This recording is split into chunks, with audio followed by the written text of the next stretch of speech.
All set for action ng aktor na si EJ Falcon matapos niyang dumalo sa cast reveal at story conference ng kanyang pinakabagong proyekto na pinamagatang Kapatiran.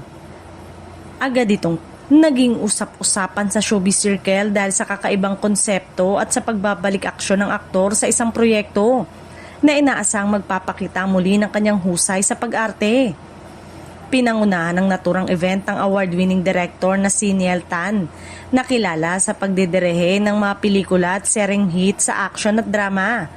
Sa unang pagtitipon lamang, ramdam na ang excitement ng buong cast at production team para sa magiging takbo ng kwento.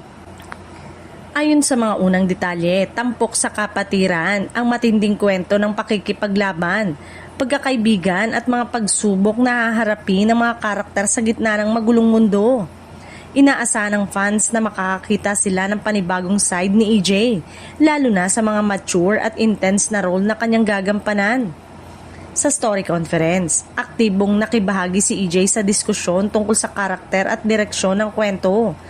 Ibinahagi rin niya ang kanyang pasasalamat sa pagkakataong makatrabaho ang isang batikang direktor at makasama ang isang powerhouse cast na tiyak na magdadala ng kalidad sa proyekto. Hindi rin maitago ng production team ang kanilang kumpiyansa na magiging kapanapanabikang serye dahil sa kombinasyon ng solidong kwento at mahusay na ensemble.